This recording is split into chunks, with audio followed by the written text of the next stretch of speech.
As a result of Iraq's unprovoked invasion of Kuwait on August 2, 1990, U.S. naval forces quickly converged on the Persian Gulf in support of United Nations resolutions ordering Iraq out of Kuwait.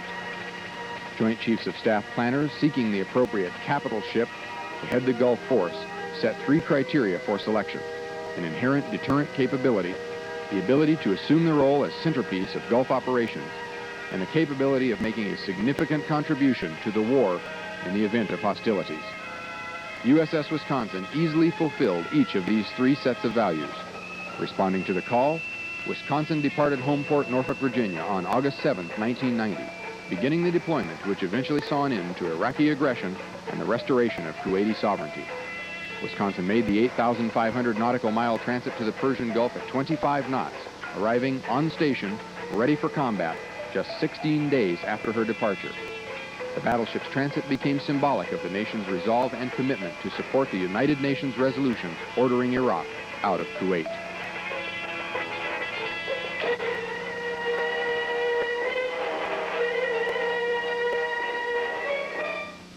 Over the course of the 6 months on station in the Gulf, Wisconsin hosted over 1,500 visitors, including U.S. senators, senior military officers, local government officials, embassy staffs, and members of the press. These visits occurred during port calls to Muscat, Oman, Abu Dhabi and Dubai, United Arab Emirates, Manama, Bahrain, and while underway in the Persian Gulf. In addition to the nations already mentioned, guests included officials from Saudi Arabia, Japan, Korea, Kuwait, Qatar, Germany, Great Britain, France, the Netherlands, and the United States. These visits, often featuring naval gunfire demonstrations, helped cement the coalition by vividly underscoring America's commitment and the impressive firepower that backed it up.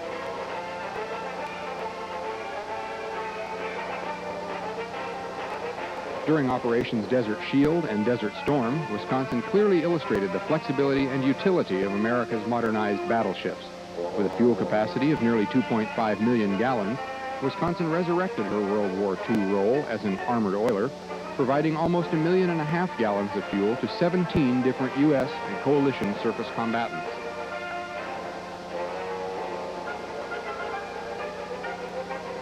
The battleship also provided technical assistance, medical and dental services, electronics repair, electric motor rewind, and machine shop support for both U.S. and coalition forces, thus easing the burden on dedicated repair and logistics ships.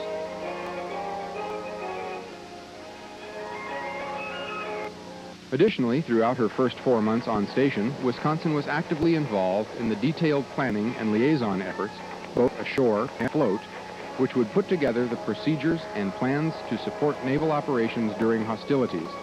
Wisconsin drove the planning of Tomahawk and gunfire strike, naval gunfire support, Kuwait amphibious precursor, and remotely piloted vehicle operations.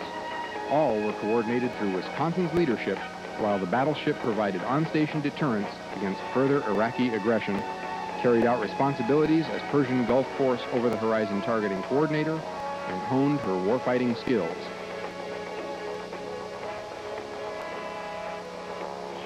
The installation of a remotely piloted vehicle, or RPV system, in Wisconsin gave the battleship a broad-based day and night reconnaissance, surveillance, and intelligence gathering capability. Small, unmanned, radio-controlled aircraft, equipped with infrared sensors and television optical systems, the RPVs are capable of relaying their video signals to the battleship from ranges of more than 60 nautical miles. During Operation Desert Shield, Wisconsin's RPs provided the unique ability to closely examine surface shipping for name, port of registry, and exposed deck cargo without endangering helicopter air crews. If discrepancies were apparent during the visual examination, Maritime Interdiction Force ships could be alerted to conduct boardings and detailed cargo inspections. Reinforced by the arrival of USS Missouri in early January, Wisconsin got underway from Bahrain on January 13, 1991, in anticipation of the start of offensive operations against Iraq.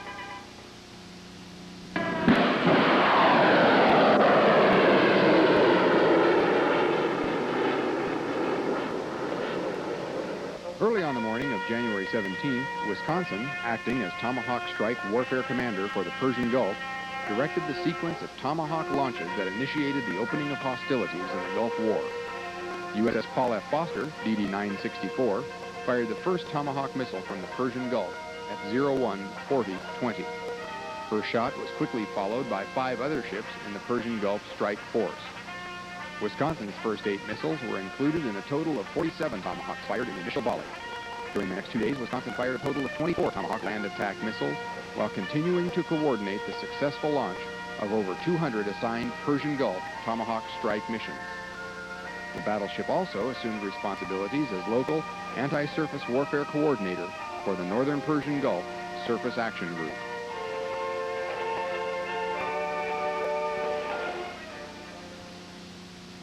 When the focus of operations shifted to the aerial bombing campaign, Wisconsin served as a vital logistics and personnel transportation hub for the Central Gulf by receiving passengers, mail, and cargo bound for ships in the Northern Persian Gulf from shore-based logistics facilities.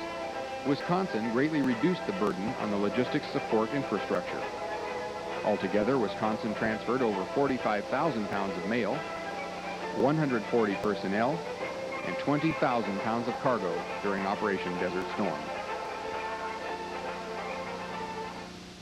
Wisconsin relieved USS Missouri on the gun line near the Kuwaiti border on February 6th. Wisconsin's first fire mission was called in by an OV-10 Bronco Marine Corps observation aircraft shortly after the battleship's arrival on station. Wisconsin fired 11 one-ton high-explosive projectiles and destroyed an Iraqi artillery battery located in southern Kuwait. On the following morning, Wisconsin fired 29 rounds at an Iraqi communications facility, heavily damaging the site. Artillery spotting services were provided by Wisconsin's organic remotely piloted vehicles.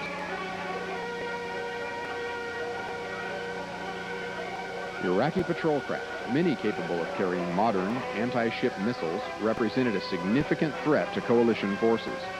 On the evening of February 7th, Wisconsin was directed to destroy Iraqi Special Forces boats suspected of operating from the Kuwar al-Mufata Marina on the Kuwaiti coast. The battleship operated in severely restricted coastal waters with only minimal mine clearance.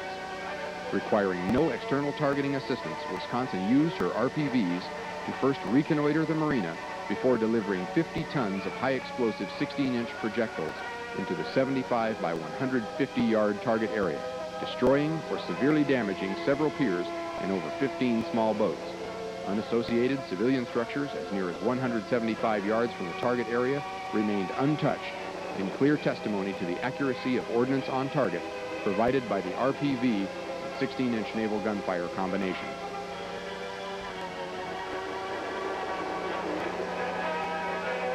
During the next 36 hours, Wisconsin conducted 13 prearranged fire missions in direct support of U.S. Marine ground operations. Using the RPV as an artillery spotter and to provide real-time bomb damage assessment, Wisconsin placed 48 tons of ordnance on enemy targets, which included Iraqi artillery positions, command posts, infantry positions, and a mechanized unit.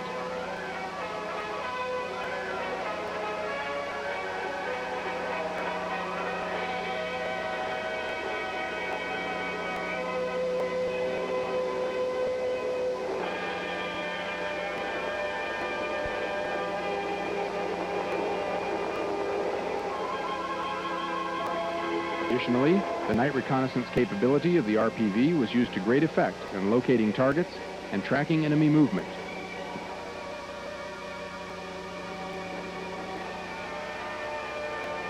In particular, RPVs conducted surveillance of the Kuwaiti coast and interior, Kuwait City, and Failaka Island, providing invaluable intelligence for planning the follow-on ground offensive, special forces raids, and amphibious operations.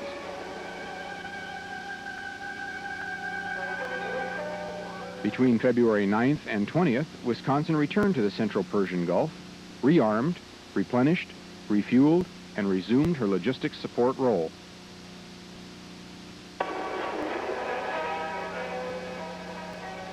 Returning to the gun line off Khafji on February 21st, Wisconsin fired 50 rounds into an Iraqi command complex, which the RPV had located after it observed both the facility's resupply by several trucks and numerous Iraqi troops concentrated in the immediate vicinity.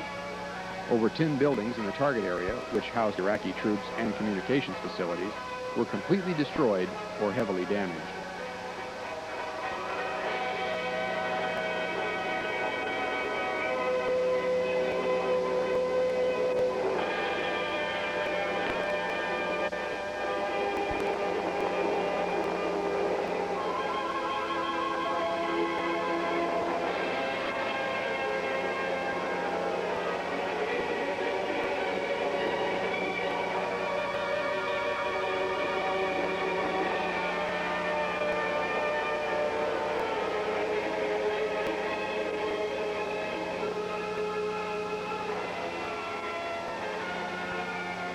On February 23rd, Wisconsin fired 94 rounds at Iraqi forces in preparation for the ground war, which was to start the following morning.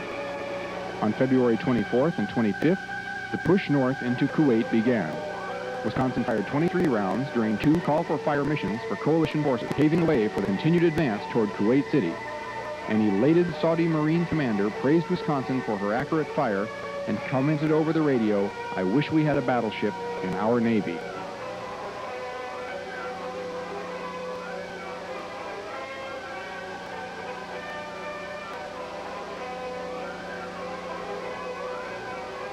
As the ground advance progressed, Wisconsin repositioned, completing a 20-hour overnight transit, including a 41-mile-long, 1,000-yard-wide mine-swept channel, to arrive off Kuwait City on the morning of February 26th. En route, Wisconsin provided vital communications relay between U.S. Marine Forces and Anglico units ashore and USS Missouri. Operating in the restricted confines of the mine-swept Naval Gunfire Support Zone, located 11 miles off the Kuwaiti coast and well within Silkworm missile range, Wisconsin flew her RPVs on continuous reconnaissance missions to support advancing coalition troops.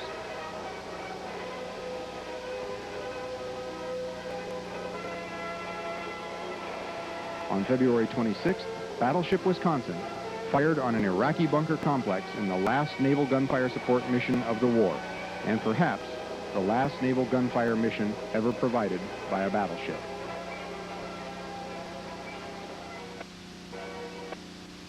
During the next 7 days, Wisconsin remained on station while coalition ground forces entered and secured Kuwait City.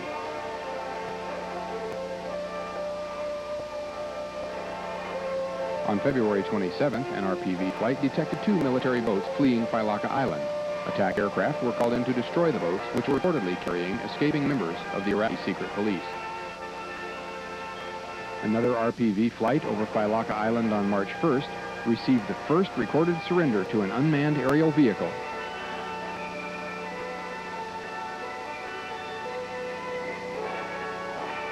Wisconsin's RPVs continued to gather intelligence on Failaka defenses during March 2nd and 3rd, prior to the evacuation of the Iraqi POWs, while the battleship stood ready to provide gunfire support if required.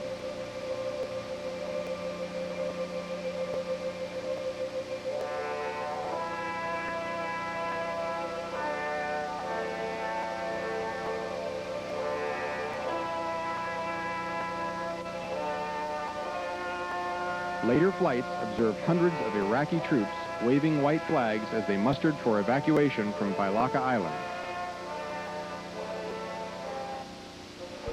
Wisconsin was released from the Northern Persian Gulf duty on March 4th to begin preparations for her long trip home, returning to her home port in Norfolk, Virginia on March 28th.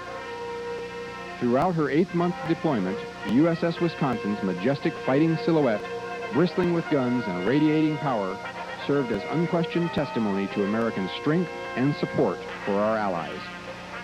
During Operation Desert Storm, Wisconsin fired 24 Tomahawk land attack missiles and over 300 tons of high explosive 16-inch projectiles in 36 different naval gunfire support missions. These missions were carried out while operating in waters where 6 mines were found all within 1,000 yards of the